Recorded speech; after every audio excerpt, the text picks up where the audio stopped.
আসসালামু আলাইকুম রহমতুল্লাহি ওবারাকাতুহু। সম্মানিত প্রাণপ্রিয় বন্ধুরা, আশা করি সকলে ভালো আছেন। দেরি না করে চলুন বন্ধুরা, আমরা শুরু করছি মোনাজাতে মাকবুল। মোনাজাতে মাকবুল এমন একটি মোনাজাত, যে মোনাজাত আল্লাহর ওলিরা করেছেন। মোনাজাতে মাকবুল এমন একটি মোনাজাত, যে মোনাজাত করে আল্লাহ সুবহানাহু ওয়া তাআলার দরবারে যদি কেউ প্রার্থনা করে, তাহলে 100% আল্লাহ সুবহানাহু ওয়া তাআলা সেই মোনাজাতকে গ্রহণ করেন। সে যা কিছু বলে মোনাজাত করবে, আল্লাহ তাআলা তার মোনাজাতকে কবুল গ্রহণ করবেন। যদি কারো সংসারে অভাব অনাটন হয়, তাহলে সে অভাব অনাটন দূরীভূত হয়ে যাবে। যদি কেহ তার নিজ স্বামীকে দেখে পরকীয়া করতেছে, প্রার্থনা করবে আল্লাহর কাছে, আল্লাহ সুবহানাহু ওয়া তাআলা তাকে এর থেকে মুক্তি দান করবে। যদি কোনো স্ত্রী পরপুরুষের সাথে, বেগানার সাথে পরকীয়া করে, তাহলে যদি সে স্ত্রী তার স্বামীর জন্য, স্বামী তার স্ত্রীর জন্য প্রার্থনা করে, উভয়ের প্রার্থনা গ্রহণ করবেন আল্লাহ সুবহানাহু ওয়া তাআলা। এমনকি জটিল ও কঠিন সবচেয়ে মারাত্মক রোগ ব্যাধি, যা কোনোদিন সুস্থ হওয়ার সম্ভাবনা ছিল না, তাও যদি কেউ মোনাজাতে মাকবুল পাঠ করে দোয়া করে, কবুল করবে। কারো সন্তান অবাধ্য, তাকে বাধ্য করতে হলে, ছেলে হোক আর মেয়ে হোক, মোনাজাতে মাকবুল পাঠ করে প্রার্থনা করলে গ্রহণ করা হয়। আর এটা রাসূল সাল্লাল্লাহু আলাইহি ওয়াসাল্লাম নিজে করেছেন, সাহাবায়ে কেরাম করেছেন, এবং সহিহ হাদিস দ্বারা প্রমাণিত রয়েছে। সুতরাং বুঝতেই পারছি যে আসলে মোনাজাতে মাকবুল কত বড় জটিল ও কঠিন একটা ব্যাপার-স্যাপার, এবং অনেক উপকারী বান্ধব। সুতরাং শায়েখ আহমদুল্লাহ সাহেব সহ আল্লাহর ওলি জবরদস্ত এই পৃথিবীকে যত আল্লাহর ওলিগণ রয়েছেন, সকলে কিন্তু এই মোনাজাতে মাকবুলের মাধ্যমে প্রকৃত আল্লাহর খাঁটি বান্দায় রূপে রূপান্তরিত হয়েছেন। তো বন্ধুরা, আমি একটা নিয়ত করে এই মোনাজাতে মাকবুলটা পাঠ করব। সেটা হলো, আমি বর্তমান যে মাদ্রাসায় রয়েছি, এটা আমার মাদ্রাসাতুল মাদিনার পুরুষ শাখা, অর্থাৎ প্রধানত মেইন মাদ্রাসা আমার মাদ্রাসাতুল মাদিনা। পয়সারহাটকে 4টে ভাগে বিভক্ত করা হয়েছে।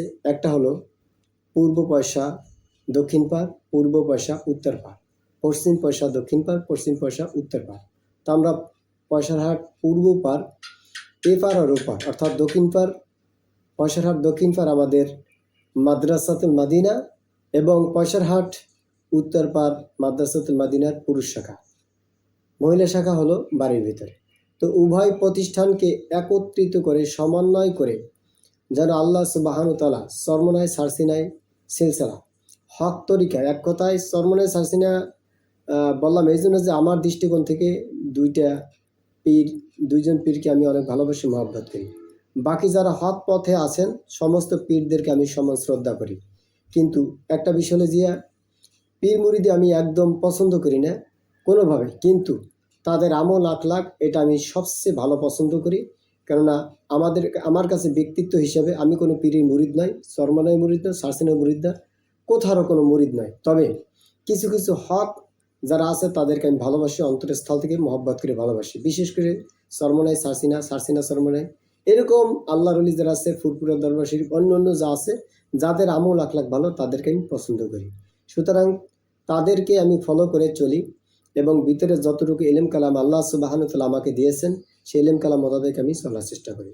তো বন্ধুরা, আমি চাচ্ছি এই মোনাজাতে মাকবুলে মাধ্যমে যে আমার প্রতিষ্ঠান মাদ্রাসাতুল মাদিনা পুরুষ মহিলা উভয় শাখা, পয়সা আপনার খানবাড়ি তিতুমির মাদ্রাসা এতিমখানা এবং আমার মাদ্রাসাতুল মাদিনা যা আছে, এগুলিকে যেন আল্লাহ সুবহানাহু ওয়া তাআলা অন্ততপক্ষে চরমনায় সারসিনা যেই সিলসিলা বিশাল আকারে ধারণ করছে, গহরডাঙ্গা মাদ্রাসা এবং জামিয়াতুস সুন্নাহ মাদ্রাসা, এবং দেখা গেছে অন্যান্য বড় ঢাকা রহমানিয়া, এরপরে আপনার বসুন্ধরা, এই হকপন্থী যত মাদ্রাসা আছে, তাদের মতন একটা মাদ্রাসার জন্য আমার মাদ্রাসাকে কবুল গ্রহণ করেন। এবং আমার যখন মৃত্যু হবে, অন্ততপক্ষে যেহেতু খুলুসিয়ত মন নিয়ে আমি এসেছি, আমার যখন মৃত্যু হবে, তখন যেন আমার মরণটা এমনভাবে হয় যেভাবে আল্লাহর ওলিদের, আল্লাহর প্রিয় মাহবুব বান্দাদের হয়েছে, তেমনি এভাবে হয়। শুধুমাত্র আমার মরণ এভাবে হবে এটা আমি প্রত্যাশা করি না, বরং এই পৃথিবীতে যত ব্যক্তি রয়েছেন, তাদের সকলের মন যেন বিগলিত হয়ে মাওলার সান্নিধ্য লাভ করে আল্লাহ সুবহানাহু ওয়া তাআলার হুকুম মোতাবেক সঠিক পথে প্রতীক হতে পারে, এটাই আমি প্রত্যাশা করছি। আর মোনাজাতে মাকবুলের উদ্দেশ্য এই একটা। আর একটা উদ্দেশ্য হলো যে এই প্রতিষ্ঠানকে কেন্দ্র করে অনেক বড় আকার যখন ধারণ করবে, আমি মরে যাব কিন্তু আমার স্মৃতি থেকে যাবে। এই মোনাজাতে মাকবুল আমি একাধারে যে নিয়মটা রয়েছে শুক্র শনি রবি সোম মঙ্গল বুধ ইত্যাদি, যতদিন পর্যন্ত আছে ইনশাল্লাহ আমি কন্টিনিউভাবে করবো, প্রতিনিয়মিতভাবে। আজকে আমি শনিবার মনে করে আমি আপনার তেলাওয়াত করব, যদিও বা আজকে সোমবার, কিন্তু আমি শনিবার মনে করে, কেন তো শনি রবি সোম মঙ্গল এরকম সিস্টেমে আছে, আমি ধারাবাহিকভাবে তেলাওয়াত করব। আপনারা অবশ্যই ইনশাল্লাহ এই জিনিসটাকে আপনারা গ্রহণ করবেন। আর আপনারা আপনাদের মনের একটা চিন্তাভাবনা নিয়ে মোনাজাত শুরু করতে পারেন আমার সাথে ইনশাল্লাহ। প্রত্যেক নামাজের পরে আপনার সন্তানকে বুকে ধারণ করে, ছোট্ট কচি ছেলে যদি থাকে বুকে ধারণ করে মোনাজাতের মাধ্যমে আপনি নামাজকে সালাম ফিরে নামাজ পড়ে মোনাজাত মোবাইলটি এরকম রেখে আপনি এরকমভাবে আমার সাথে মুখ মিলাইতে পারেন। যারা সহিশুদ্ধি করে পড়তে পারেন না তারা অন্তত লিপসিং করবেন, অর্থাৎ মুখ মিলাবেন, জিভ মানে উচ্চারণ করার চেষ্টা করবেন। এভাবে করে হলে ইনশাল্লাহ মোনাজাতে মাকবুল কবুল হবে।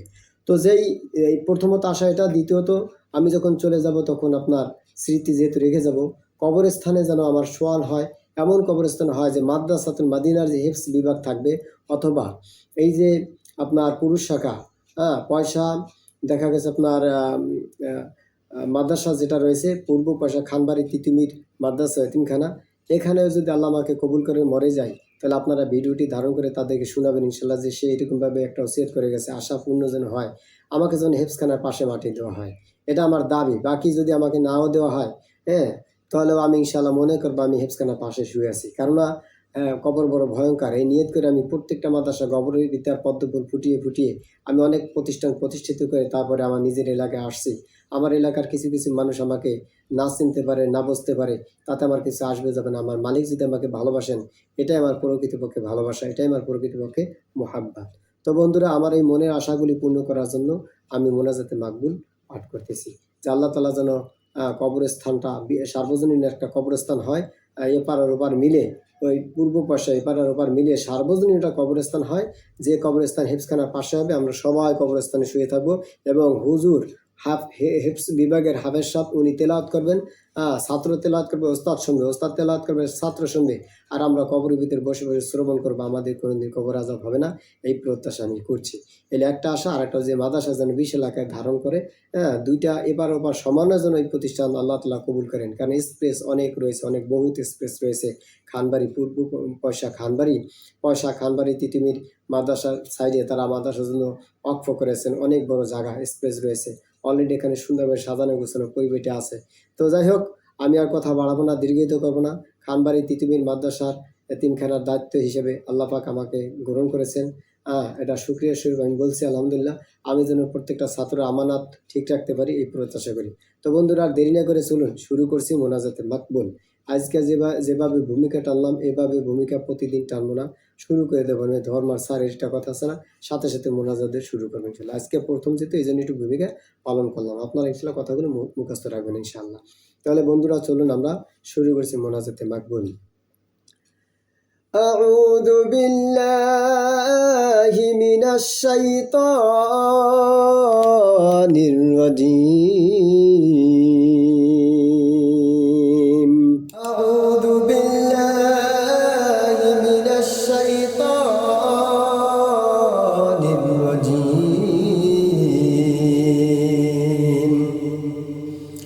বিসমিল্লাহির রহমানির রহিম।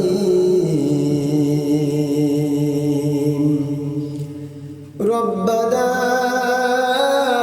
আতিনা ফিদ দুনিয়া হাসানাতাও ওয়া ফিল আখিরাতি হাসানাতাও ওয়া কিনা আযাবান নার।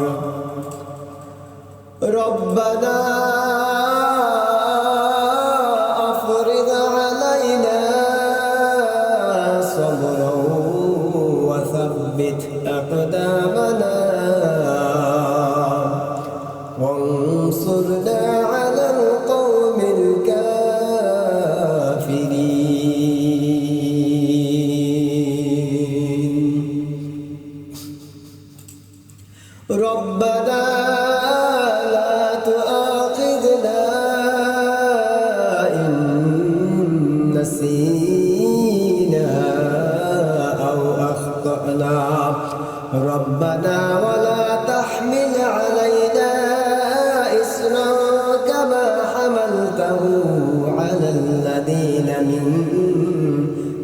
فضلنا ربنا ولا تحملنا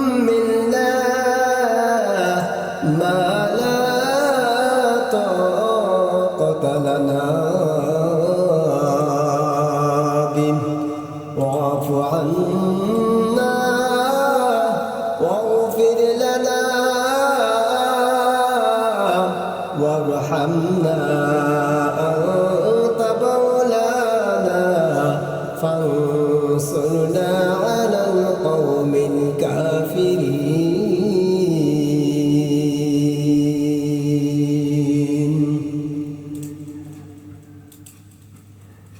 ربنا لا تؤاخذنا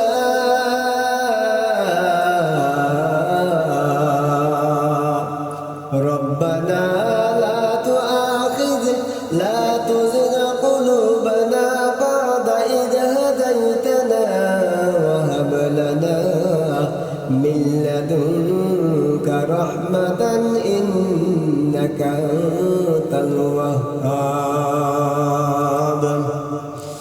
ربنا إننا آمنا فاغفر لنا ذنوبنا وقنا عذاب النار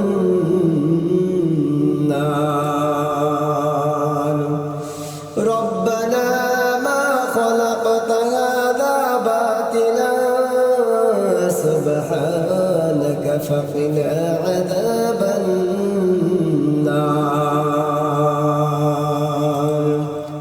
ربنا إنك من تدخل النار فقد أخزيته وما للظالمين من أنصار ربنا إننا سمعنا منادي ينادي للإيمان أن آمنوا بربكم فآمنا ربنا فاغفر لنا ذنوبنا وكفر عنا سيئاتنا وتوفنا مع الأبرار ربنا وآتنا ما وعدتنا على رسلك ولا تخزنا يوم القيامة إنك لا تخلف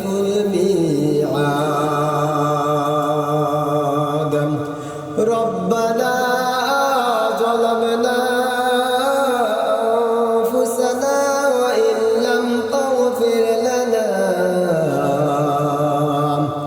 وترحمنا لنكونن من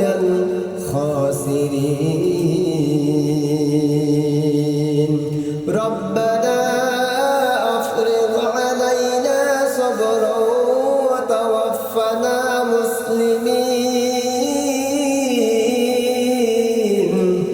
أنت ولينا فاغفر لنا وارحمنا وأنت خير الغافرين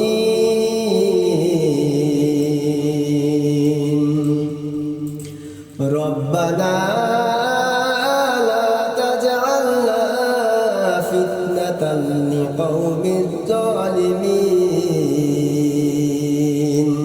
ونجنا برحمتك من القوم الكافرين فاطر السماوات والأرض أنت ولي في الدنيا والآخرة توفني مسلما وألحقني بالصالحين رب اجعلني مقيم الصلاة ومن ذريتي ربنا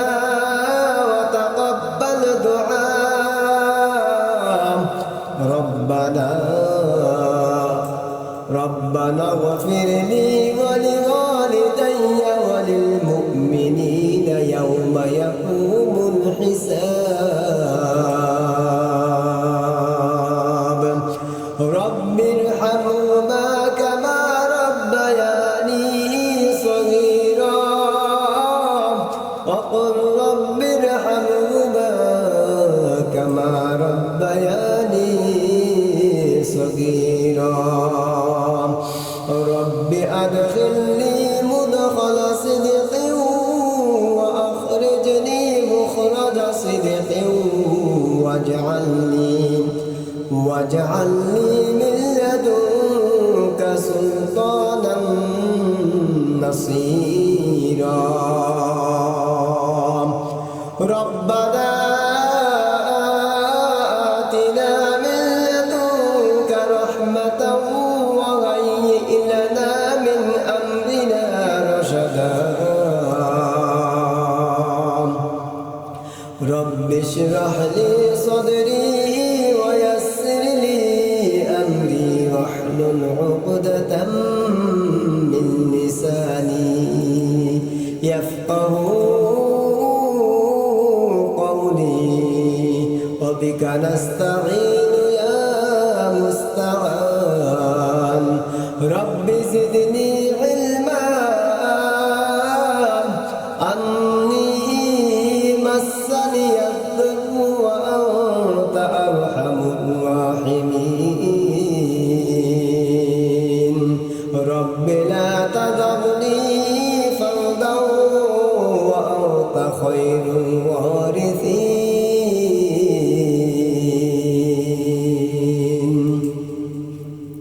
رب أنزلني منزلا مباركا وأنت خير المنزلين رب أعوذ بك من همزات الشياطين وأعوذ بك رب أن يحضرون ربنا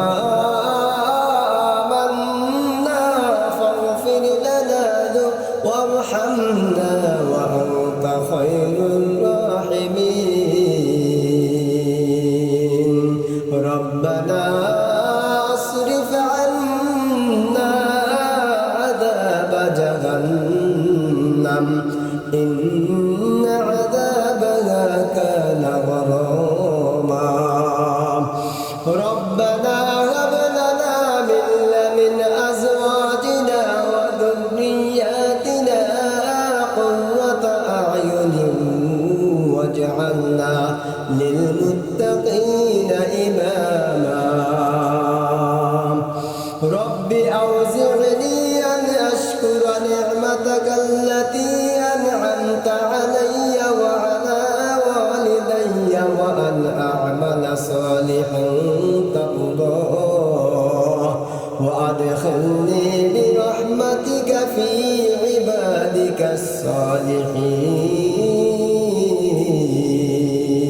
الصالحين رب إني لما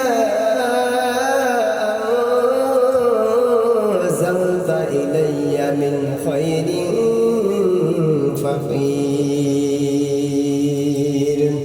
رب انصرني على القوم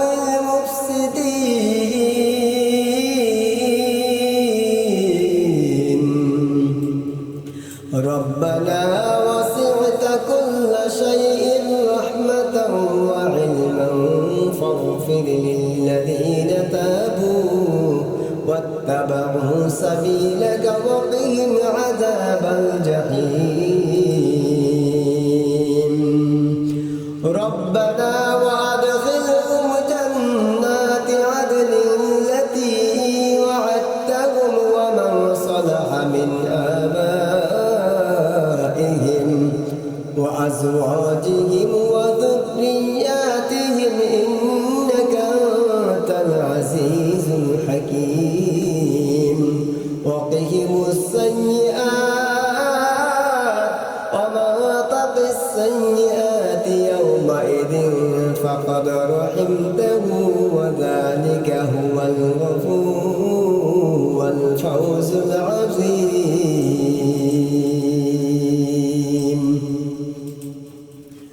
وأصلح لي في ذريتي إني تبت إليك وإني من المسلمين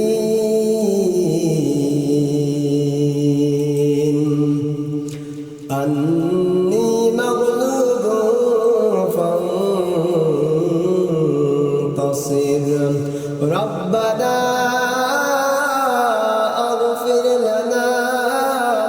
اغفر لنا ولإخواننا الذين سبقونا بالإيمان ولا تجعل في قلوبنا غلا للذين آمنوا ربنا إنك رؤوف رحيم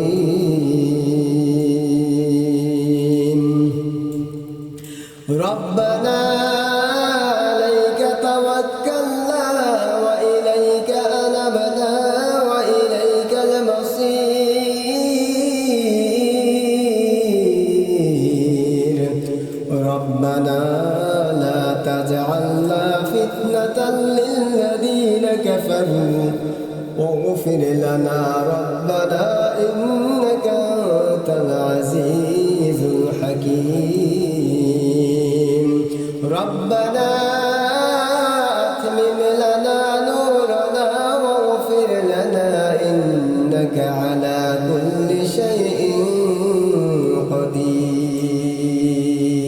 قدير رب اغفر لي ولوالدي ولمن دخل بيتي مؤمنا وللمؤمنين والمؤمنات اللهم اغسل خطاياي بماء الثلج والبرد ونق قلبي من الخطايا كما ينقى الثوب الأبيض من الدنس وباعد بيني وبين خطاياي كما باعدت بين المشرق والمغرب اللهم آت نفسي تقواها وزكها وأنت خير من زكاها أنت وليها ومولاها اللهم إنا نسألك من خير ما سألك منه نبيك محمد صلى الله عليه وسلم إنا نسألك عزائم مغفرتك وموجيات أمرك والسلامة من كل إثم والغنيمة من كل بر والفوز بالجنة والنجاة من النار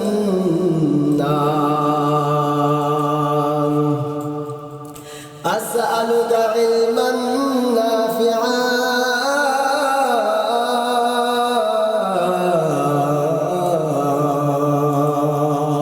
اللهم اغفر لي ذنوبي خطئي وعمدي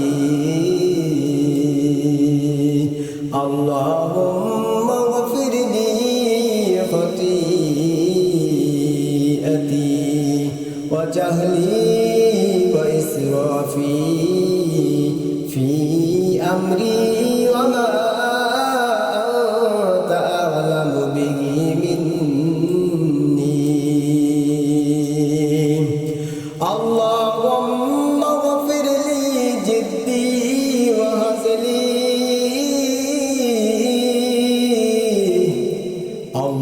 اللهم مصرف القلوب صرف قلوبنا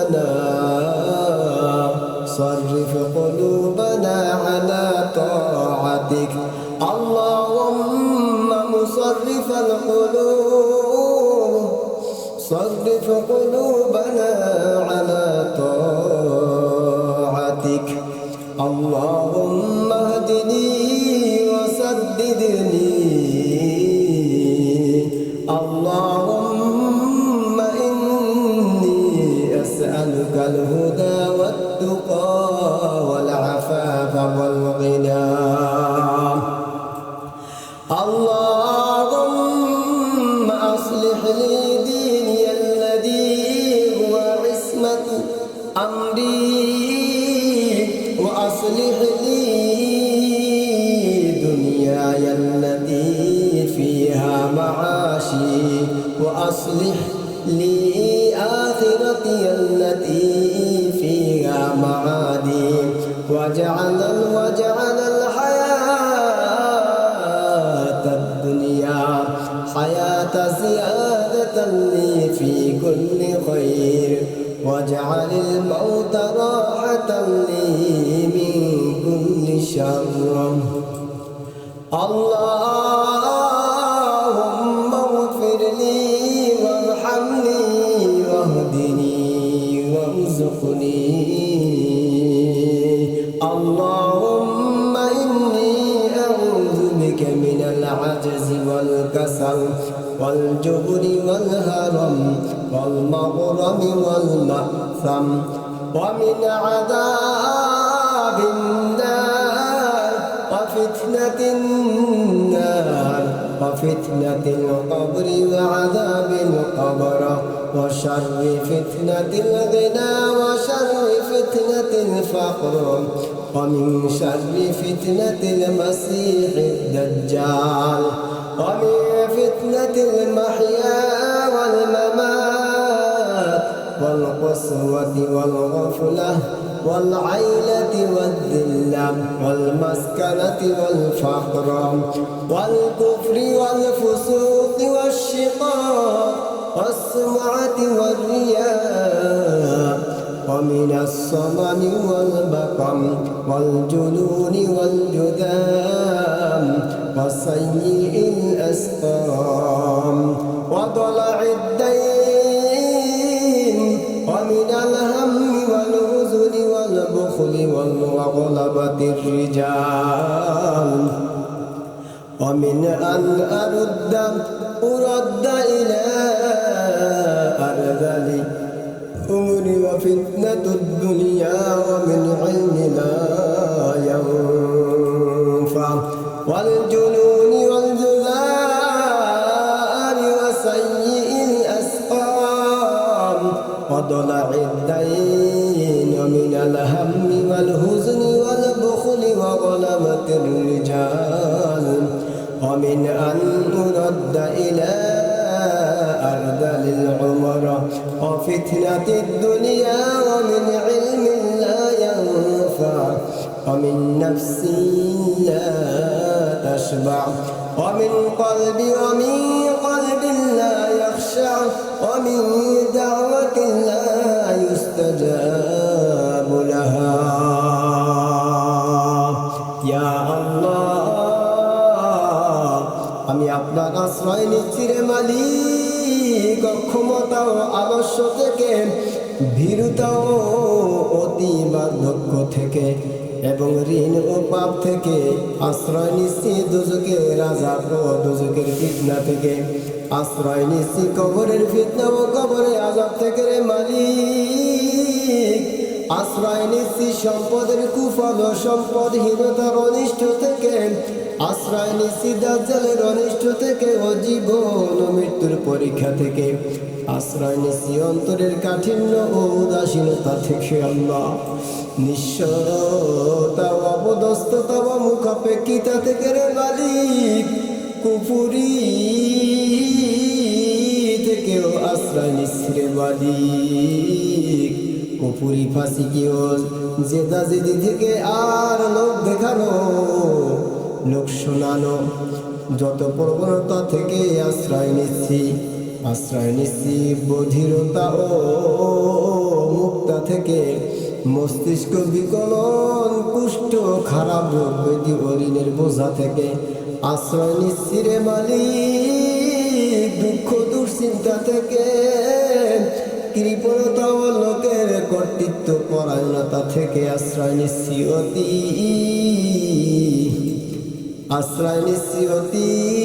ধ্বংস হওয়া থেকে মালিক।